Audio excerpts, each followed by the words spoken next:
आपका ET now स्वदेश पर मैं हूं आपके साथ पूजा त्रिपाठी और आप देख रहे हैं योर स्टॉक्स। और अब से कुछ ही देर में मेरे दो सहयोगी और जुड़ेंगे, लेकिन आज दिन भर हम ईटी नाउ स्वदेश पर मना रहे हैं गणेशोत्सव और उसकी तैयारी भी हो रही है। आप अपनी स्क्रीन पर देख पा रहे होंगे 12:30 बजे भी हम आपके लिए एक खास पेशकश लेकर आएंगे बाजार के विनायक। लेकिन इस वक्त हम देख रहे हैं कि पूरे गणेशोत्सव की धूम इस वक्त देखने को मिल रही है और आज से इसकी तैयारी शुरू भी हो चुकी है। कल से हम देखेंगे कि गणेशोत्सव की पूरी जो गणेशोत्सव मनाना भी कल से शुरू हो चुका होगा। तो आपके पसंदीदा चैनल ईटी नाउ स्वदेश पर भी हम खास झलकियां लेकर आएंगे और इसी कड़ी में अब चलते हैं हमारे सहयोगी प्रशांत पांडे के पास, जो बता रहे हैं कि गणेश जी की मूर्ति के क्या मायने हैं और किस तरह उनका हर अंग खास संदेश देता है। प्रशांत बताएं। जी पूजा, सबसे पहले आपको और हमारे सभी दर्शकों को गणेश उत्सव की ढेर सारी शुभकामनाएं।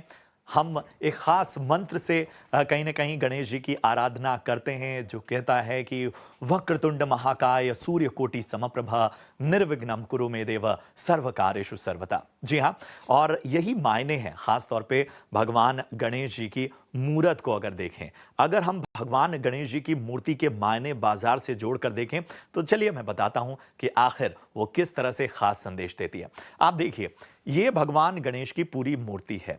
उनकी छोटी आंख, बड़ा मस्तक, कुल्हाड़ी, बड़े कान, बड़ा पेट, लंबी सूंड, मूषक, एक दंत मोदक, ये सारी चीजें खास संदेश देती हैं।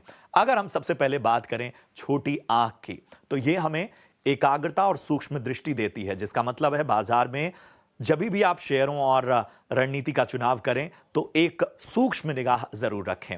बात करें बड़े मस्तक की, बड़ी सोच की, यानी कि बाजार में हड़बड़ी मत रखें, एक बड़ी सोच के साथ, एक बड़े लक्ष्य के साथ आगे बढ़ें। कुल्हाड़ी, बंधनों से मुक्ति, यानी कि जो आपके पोर्टफोलियो में ऐसे थोड़े बहुत स्टॉक हैं जो लगातार आपको परेशान कर रहे हैं, उनसे आपको मुक्ति पानी होगी। बात करें अगर बड़े कान की, सुनने की क्षमता, जी हां, मैनेजमेंट कमेंट्री इसीलिए बहुत इंपॉर्टेंट होती है। तमाम जानकारियां जरूर रखें किसी भी कंपनी के बारे में। लंबी सूंड यानी कार्य कुशलता, यानी आपका जो पोर्टफोलियो होना चाहिए वो डाइवर्सिफाई होना चाहिए, उसमें हर तरह के स्टॉक और फंड्स का चुनाव होना चाहिए। एक दंत, अच्छाई अपनाना, बुरे का त्याग, यानी क्वालिटी स्टॉक रखिए और ऐसे स्टॉक जो आपके पोर्टफोलियो पर बोझ बन रहे हैं उनसे निजात पाइए। बड़ा पेट, सब कुछ स्वीकारना, यानी कि बाजार में आपको हर तरह के निवेश करने चाहिए। आपको सुरक्षित निवेश पर भी ध्यान देना चाहिए, रिस्क एपेटाइट भी बढ़ाना चाहिए। इसके अलावा मूषक यानी विकारों पर सवारी, यानी जो गलतियां आपने बाजार में सीखने के दौरान की हैं उन पर विजय पाइए। और आखिरी मोदक, आनंद का प्रतीक, यानी कि अपने प्रॉफिट का आनंद लीजिए। जी हां, ये है भगवान गणेश के हर अंग के मायने, जो एक खास संदेश बाजार में भी देते हैं। जी पूजा।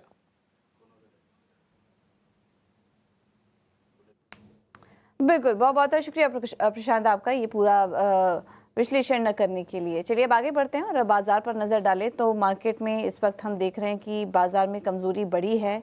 निफ्टी अब 25,000 के नीचे फिसल चुका है, 240 करीब 250 अंकों की वीकनेस, और बैंक निफ्टी 500 अंकों से ज़्यादा की गिरावट इस वक्त हम देख रहे हैं। निफ्टी में अब केवल 5 स्टॉक्स ऐसे हैं जो कि हरे निशान में हैं। बाकी सभी स्टॉक्स में इस वक्त वीकनेस देख रहे हैं। एसबीआई 3% नीचे, Coal India, BPCL, ONGC, LCL, HCL tech, ये सब हैं आज निफ्टी के टॉप लूजर। वहीं बढ़ने वाले शेयरों में बाजार को संभालने का काम आज कर रहे हैं कुछ एफएमसीजी स्टॉक्स। एलटीआई माइंट्री ऊपर है और बजाज फाइनेंस में भी हल्की मजबूती देखने को मिल रही है। एनएससी का एडवांस डिक्लाइन रेशियो भी देखेंगे तो इस पर ज़्यादातर स्टॉक्स लाल निशान में ही कारोबार कर रहे हैं। हमारे साथ एक्सपर्ट भी शामिल हो चुके हैं। आपके सवालों का जवाब देने के लिए हमारे साथ मोतीलाल ओसवाल से स्नेहा पोदार और फिनवर्सिफाई से ध्वनि पटेल मौजूद हैं। आप दोनों का बहुत बहुत स्वागत है शो पर। स्नेहा जी, सबसे पहले आपके पास आएंगे, बताइए क्या नज़रिया बन रहा है आपका? बाजार पर वीकनेस इस वक्त गहराती जा रही है और इम्पोर्टेंट सपोर्ट लेवल्स की जो हम बात कर रहे थे वो कहीं ना कहीं अब बचाते हुए बाजार नजर आ रहे हैं, लेकिन थोड़ा कंसर्न इस वक्त देखने को मिल रहा है बैंक निफ्टी और निफ्टी दोनों में ही। क्या लग रहा है आपको, थोड़ा दबाव और बढ़ सकता है यहाँ से? जी, गुड मॉर्निंग और सभी दर्शकों को गणेश चतुर्थी की बहुत सारी शुभकामनाएं। जी देखिए, एक्चुअली यूएस से mix set of data points release हुए हैं ये वीक, तो थोड़ा-सा कहीं न कहीं नर्वसनेस है इकोनॉमिक आउटलुक को लेके। प्लस आज नॉन फार्म पेरोल्स डेटा भी ड्यू है, तो उस डेटा के अहेड थोड़ा-सा कॉशियसनेस हमें देखने मिल रहा है, बिकॉज़ फेड की मीटिंग है 17th 18th को, तो ये सब इकोनॉमिक डेटा काफ़ी महत्वपूर्ण रोल प्ले करेंगे फेड के डिसीजन को लेके। जहाँ पे कि एंटिसिपेटेड है कि at least Fed 25 basis points rate cut करे। तो कहीं न कहीं मार्केट में नर्वसनेस बनी हुई है। अदरवाइज़ ह डोमेस्टिक पॉइंट ऑफ व्यू से हम काफ़ी अच्छे माने स्टेज पे है। हमारी 2 जीडीपी ग्रोथ थोड़ी-सी इस बार वीक थी, बट स्टिल वर्ल्ड बैंक ने और आईएमएफ और एसएनपी ने अपग्रेड किए हैं। सो आउटलुक कहीं न कहीं पॉजिटिव ही है, बट मार्केट कंसोलिडेट करेगा जब तक यूएस फेड का इंटरेस्ट रेट डिसीजन के लिए कुछ हमें कंफर्मेशन एज़ सच नहीं मिलती, तो जहाँ नर्वसनेस बनी हुई है मार्केट में, तब तक हमें कंसोलिडेशन मोड में मार्केट दिखेगा। है। तो ये है रणनीति बाजार पे। बाजार थोड़ा कंसोलिडेटेड मूड में आने वाले वक्त में नजर आ सकता है। चलिए बढ़ते हैं आगे और व्हाट्सएप के जरिए हमारे एक दर्शक संतोष कुमार जी का सवाल लेते हैं। बिहार से हैं संतोष और उन्होंने अपना सवाल हम तक पहुंचाया है। इनका पहला सवाल है टाटा स्टील पे, और टाटा स्टील पे 172 रुपए पे इन्होंने खरीदारी की हुई है। 2000 शेयर इनके पास हैं। तो फिलहाल टाटा स्टील में इनको नुकसान होता हुआ। दूसरा इनका स्टॉक है अदानी पावर। अदानी पावर में इन्होंने 710 रुपए पे 1000 शेयर लिए हुए हैं और यहां तो अच्छा खासा नुकसान इनको होता हुआ। शेयरों की संख्या ज्यादा है तो नुकसान का भार भी ज्यादा बढ़ता हुआ। चलिए इन सब के बीच में इनके सवालों के जवाब देने की कोशिश करते हैं। ध्वनि बताएं क्या करना चाहिए। सबको मेरी तरफ से वेरी गुड मॉर्निंग और गणेश फेस्टिवल की बहुत सारी शुभकामनाएं। यहाँ पर हम दो स्टॉक्स की बात कर रहे हैं, तो सबसे पहले अगर हम यहाँ पे अदानी पावर को देख रहे हैं जहाँ पे इनको सबसे ज्यादा नुकसान देखने को मिल रहा है, तो ओवरऑल चार्ट स्ट्रक्चर यहाँ पे अदानी पावर का है वो है बेरिश साइड का। ब्रॉडली हमने देखा था इसके अंदर एक अपवर्ड रैली हुई थी, बट उसके बाद स्टॉक ने अपने जो टॉप फॉर्मेशन यहाँ पे करे जहाँ पे हम 900 का लेवल ब्रीच नहीं कर पाए थे, और उसके बाद कॉन्स्टेंटली एक डाउनफॉल देखने को मिल रहा है। अभी फिलहाल के भी स्ट्रक्चर को हम यहाँ पे देखते हैं तो वीकनेस यहाँ पे ज्यादा गहराती हुई दिख सकती है। एग्जिट की सलाह रहेगी क्योंकि अभी जो प्राइस एक्शन सजेस्ट कर रहा है तो फर्दर फॉल यहाँ पे जो है वो 580 रुपीज तक यहाँ पे अदानी पावर के अंदर कंटिन्यू हो सकता है, तो नुकसान ज्यादा देखने को मिलेगा। दूसरा स्टॉक जो इन्होंने बताया है वो है टाटा स्टील का। टाटा स्टील के अंदर भी यहाँ पे हमने देखा कि टॉप फॉर्मेशन हुई थी करीब 180 से 190 के लेवल के पास, जिसको हम क्रॉस नहीं कर पाए थे। वहां से शॉर्ट टर्म में एक बेरिश ट्रेंड देखने को मिल रहा है। इनफैक्ट हाल ही में स्टॉक ने अपनी जो अहम शॉर्ट टर्म और लॉन्ग टर्म मूविंग एवरेज जो 200 ईएमए की होती है डेली चार्ट्स पे, उसको नीचे की तरफ क्रॉस करा है, तो फर्दर यहाँ पे सेल ऑफ देखने को मिल सकता है, जहां पे वापस से स्टॉक जो है वो अपने 140 के लेवल्स का जो सपोर्ट प्रीवियस बनाया हुआ था वो उसको रीटेस्ट करेगा। तो इसमें भी एग्जिट की ही सलाह रहेगी क्योंकि नुकसान और ज्यादा इनको देखने को मिल सकता है। 140 का लेवल अगर स्टॉक यहाँ पे ब्रीच करता है तो फर्दर डाउनफॉल जो है वो यहाँ पे कंटिन्यू होता हुआ दिखेगा, तो दोनों ही स्टॉक से यहाँ पे एग्जिट की सलाह रहेगी। ठीक है, तो ये है सलाह टाटा स्टील पर। व्हाट्सएप पर सवाल आया है जयंत जी का। इन्होंने सेल पर सवाल पूछा है। 700 शेयर्स हैं, 110 पर इनकी खरीद है। एक और मेटल स्टॉक्स है जहां पर कि इस वक्त सवाल आया, और मेटल स्टॉक्स में हम देख रहे हैं कि काफ़ी ज़्यादा वीकनेस भी हाल फिलहाल में देखने को मिल रही है ग्लोबल दिक्कतों के कारण। और लेकिन इन्हें मुनाफा हो रहा है। खरीद भाव इनका 110 का है, 128 के पास स्टॉक इस वक्त कारोबार कर रहा है। स्नेहा क्या सजेस्ट करेंगी? फिलहाल तो मुनाफे में है, लेकिन क्या एग्जिट कर लेना सही होगा क्योंकि थोड़ा मुनाफे में कमी तो आई है इनके? हाँ जी, मेरी सलाह ये रहेगी कि अभी ग्लोबल अनसर्टेनिटी के कारण मेटल प्राइसेस में वॉलेटिलिटी बनी रहेगी, तो कहीं न कहीं ये सब स्टॉक्स की जर्नी काफ़ी वॉलेटाइल रहेगी। दो लॉन्ग टर्म हमारा व्यू पॉजिटिव ही है, कंपनी के एक्सपेंशन प्लान्स को डीलेवरेजिंग प्लान्स को देखते हुए व्यू पॉजिटिव बन रहा है। बट स्टिल अभी नियर टर्म में समहाउ थोड़ा प्रेशर या कंसोलिडेशन मोड में स्टॉक रहेगा, तो बेटर है कि थोड़ी प्रॉफिट बुकिंग कर ले और फिर बाद में थोड़े लोअर लेवल्स पे री एंटर कर सकते हैं। ठीक है, तो ये है नजरिया आपके स्टॉक पे। अगले दर्शक को अपने साथ जोड़ते हैं। हमारे साथ जिमित हैं महाराष्ट्र से। जिमित, गुड मॉर्निंग। महाराष्ट्र में कहाँ से बात कर रहे हैं? मालेगांव से। मालेगांव से। और बताइए, आपके यहाँ गणेश उत्सव की खूब धूम होगी? अरे बहुत अच्छी धूम है सर। हाँ हाँ, और बताइए इस फेस्टिवल को किस तरह से आप अपने परिवार और अपने मित्रों के साथ एंजॉय करते हैं? हमारे जरा दर्शकों के साथ अपना अनुभव साझा कीजिए।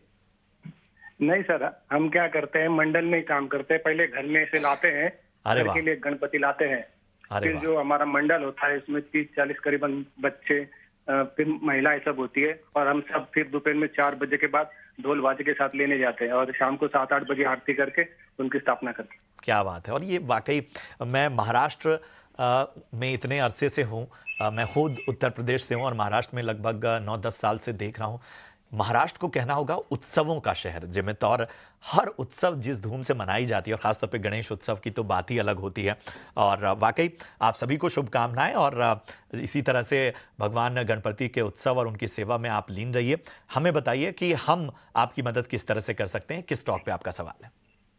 सर मेरे 2 शेयर के बारे में सवाल है।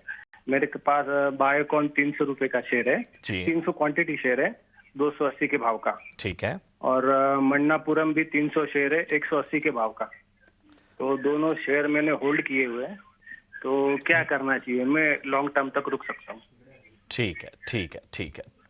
फिलहाल हम बायोकॉन पे ही आपको राय दे पाएंगे, क्योंकि जो रडार पे जो स्टॉक है उन पे ही चर्चा की जा सकती है। आपने 280 बताया ना मुझे? जी 280। हाँ ठीक है, ये हम करेक्ट करेंगे। खरीद भाव 180 नहीं है, 280 है, जिसे हमें दुरुस्त करना होगा। बताएं स्नेहा, क्या करना चाहिए बायोकॉन में? 280 की इनकी बाइंग है, इनकी बाइंग प्राइस से ऊपर है। कैंसर केसेस महाराष्ट्र में ज्यादा कॉमन हुआ, ये अंतर है, इसको हमें समझना पड़ेगा।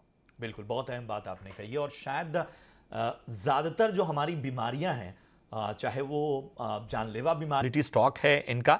आज हालांकि हम देख रहे हैं कि बाजार के जो गिरावट है उसका दबाव खासतौर पे बायोकॉन पे भी नज़र आता हुआ। लगभग 2.25% की गिरावट हम देख पा रहे हैं, लेकिन इनके भाव से तो ऊपर है। बताइए क्या नज़रिया होगा आपका? जी, बायोकॉन क्योंकि इन्होंने कहा कि ये लॉन्ग टर्म होल्ड कर सकते हैं, तो फिर मेरी सलाह रहेगी कि वो होल्ड करें, क्योंकि बायोकॉन काफ़ी एफर्ट्स डाल रहा है अपने बिज़नेस प्रोस्पेक्ट्स को इम्प्रूव करने के लिए। रेगुलेटरी जितने भी इश्यूज़ हैं उसके न्यू पाइपलाइन से रिलेटेड, तो उन्हें भी वो थोड़ा-सा क्विकन करने की कोशिश कर रहा है। इससे अपनी एक बहुत ही अच्छी पाइपलाइन डेवलप की है, बस उसपे उसे क्विकली अब एक्ट करके उसे कमर्शियल स्टेज में लाना है। सो जब ये न्यू प्रोडक्ट्स कमर्शियल स्टेज में आ जाएँगे, तब प्रोबब्ली हमें उनके बेनिफिट्स कंपनी के फाइनेंशियल्स में दिखने चालू होंगे, तब तक थोड़ा पेशेंटली होल्ड करना पड़ेगा। सो अगर ये लंबे इन्वेस्टर का मतलब अगर 3 से 5 साल अगर वो होल्ड कर सकते हैं, तो फिर डेफिनिटली बने रहें। अदरवाइज़ मेरी सलाह रहेगी कि आप एग्ज़िट करके आप दूसरे कोई फार्मा स्टॉक में शिफ्ट करें। ठीक है, तो ये है सलाह बायोकॉन पर आपके लिए। अब आगे बढ़ते हैं और बिहार से हमारे साथ अगले दर्शक जुड़े हैं, इरभय कुमार। इरभय जी नमस्कार, सवाल पूछिए अपना। नमस्कार मैम, मेरे पास NMN जी, क्या का सवाल है आपका? 690 रुपया पे 290 शेयर लिया था, तो इस पे होल्ड रहूं या तो फिर प्रॉफिट बुक कर लूं? कब की खरीद है आपकी इरभय जी? मेरी खरीद 2021 के आसपास की है। चलिए, कांग्रेचुलेशंस आपको। काफ़ी समय पहले लिया था, अच्छे समय पर आपने एंट्री की थी मेरे ख्याल से। कोविड के आसपास का समय था, स्टॉक रिकवर हो रहे थे तब, और तब आपने एंट्री ले ली। बहुत बढ़िया समय था जब आपने निवेश किया और उसका फ़ायदा भी आपको मिला है स्टॉक में। स्नेहा, क्या करें? M&M में बने रहें या फिर प्रॉफिट बुक करके निकल जाए? प्रॉफिट तो शानदार हो रहे हैं। उन्होंने 690 पर एंट्री की थी, अब तो 4 डिजिट पर आ चुका है ये स्टॉक M&M का, वापस रिकवर होके। तो और तेज़ी के लिए बने रहना चाहिए या फिर मुनाफा थोड़ा बुक कर लें? M&M में मुनाफा थोड़ा बुक कर लेना चाहिए, क्योंकि कहीं न कहीं ऑटो सेक्टर में हम देख रहे हैं कि ग्रोथ थोड़ा मॉडरेट हो रहा है। तो चांसेस है कि स्टॉक्स ऐसे भी मार्केट में थोड़ी नर्वसनेस है, तो मार्केट में थोड़ी बहुत करेक्शन एक्सपेक्टेड ही है, तो उस एक्सपेक्टेशन में हो सकता है कि ऑटो स्टॉक्स जहाँ पे की ग्रोथ मॉडरेट हो रहे हैं, वहाँ पे हम थोड़ी बहुत वीकनेस शायद देखने को मिल सकती है। तो बेटर है कि प्रॉफिट बुक कर ले, बाद में जब प्रोस्पेक्ट्स थोड़े इम्प्रूव हो तब री एंटर कर सकते हैं। अदरवाइज एम की जो ओवरऑल एसयूवी सेगमेंट और ट्रैक्टर सेगमेंट है, काफी अच्छा परफॉर्म कर रही है, बस नजरिया थोड़ा सा कुछ क्वार्टर्स के लिए वीक हो गया है।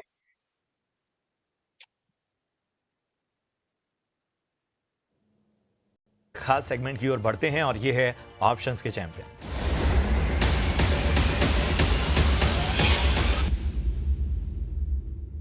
और हमारे साथ आज की चर्चा में जुड़ रहे हैं जेएम फाइनेंशियल्स के अक्षय भागवत साहब।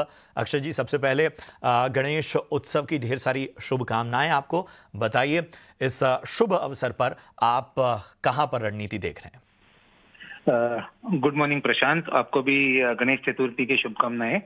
तो जो स्ट्रैटेजी आज रिकमेंड कर रहे हैं वो मिड कैप निफ्टी में है, जिसका एक्सपायरी हर सोमवार को होता है। तो जो ये स्ट्रैटेजी हम बिल्ड करेंगे वो एक बेरिश स्ट्रैटेजी है, पर उसको आपको बिल्ड करनी है अगले सोमवार के लिए, जो है 16 सितंबर एक्सपायरी।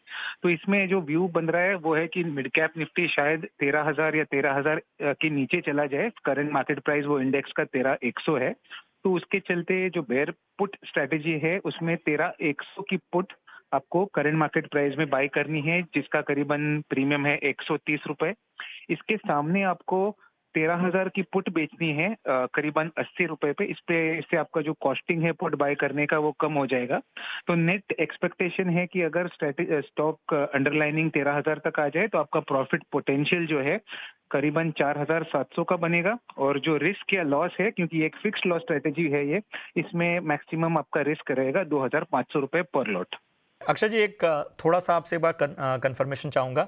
जो निफ्टी मिड कैप की आपने बताया वो 13,100 की पुट 130 पे बोला है ना आपने? जी 130 में बाय करनी है ठीक आपको। है, ये हम ठीक करेंगे। 120 नहीं की जी जी ये बिल्कुल, तो ये हम थोड़ा ग्राफिक्स में ठीक करेंगे। 120 नहीं 130 यहाँ पर ध्यान रखना है। चलिए, तो आपको बता दें कि ये तमाम लेवल्स तो हमने आपको बता दिए। याद रखिए कि आपको यहाँ पर खास रूप से तमाम रणनीति बनाते वक्त बहुत सी बातों का ध्यान रखना है। तो एक बार फिर से रिपीट कर दूं, निफ्टी मिड कैप 13,100 की पुट खरीदनी है आपको 130 पे। निफ्टी मिड कैप 13,000 की पुट बेचनी है आपको जो 83 के लेवल पे। अधिकतम मुनाफा 4,700 तक का, नुकसान 2,500 तक का यहां पर आपको हो सकता है। शुक्रिया करेंगे अक्षय जी आपका इस अहम रणनीति के लिए। इसके साथ ही सेबी का रिस्क डिस्क्लोजर भी आपके लिए लेकर आते हैं, जो बताता है फ्यूचर एंड ऑप्शंस की दुनिया में 10 में से 9 लोग यानी 90% लोग पैसे गंवाते हैं। इसलिए सोच समझकर ही निवेश की रणनीति बनाएं और इसके साथ ही अपने फाइनेंशियल एडवाइजर की सलाह जरूर लें। चलिए, अगली कॉलर को जोड़ते हैं अपने साथ। हमारे साथ श्वेता हैं गुरुग्राम से इस वक्त। श्वेता, गुड मॉर्निंग, कैसी हैं आप? गुड मॉर्निंग, मैं ठीक हूँ। हाँ श्वेता, मुझे ये बताइए कि पिछले दिनों गुरुग्राम में बड़ी बारिश हो रही थी, बहुत वहां से तस्वीरें आ रही थी। अभी ठीक है वहाँ? आज भी बारिश हुई है यहाँ, तो बारिश होने पे बहुत ही बुरा हाल हो जाता है। ड्रेनेज की कोई व्यवस्था नहीं है यहाँ पर, काफी वाटर लॉगिंग होती है। बिल्कुल बिल्कुल, और बड़ी बड़ी अजीब सी स्थिति। 1 घंटे की बारिश में पूरा गुरुग्राम जो है वो वाटर लॉक्ड हो जाता है। मैंने देखा हुआ ये, और वाकई जल गांव बन जाता है। बहुत बहुत बेहतर बात आपने कही। चलिए बताइए, हम आपकी किस तरह से मदद करें, किस स्टॉक पे आपका सवाल है? मेरे पास बीडीएल के 65 शेयर है एट द रेट ऑफ 1647 पे मैंने लिया है। तो मुझे यही जानना है कि मैं इसमें और क्या करूं। मतलब इसमें तो काफी अभी कब लिया था आपने श्वेता? ली होंगी मैं करीब 2 महीने पहले ऐसे लिया। ठीक है, तो नजरिया आपका शॉर्ट टर्म का था तब? स्टॉक में काफी मोमेंटम आया था ना, उस समय मैं ली थी। हाँ, ये बताइए नजरिया अभी आप क्या, मतलब अभी आप शॉर्ट टर्म लेके चल रही हैं या आप रुक सकती हैं?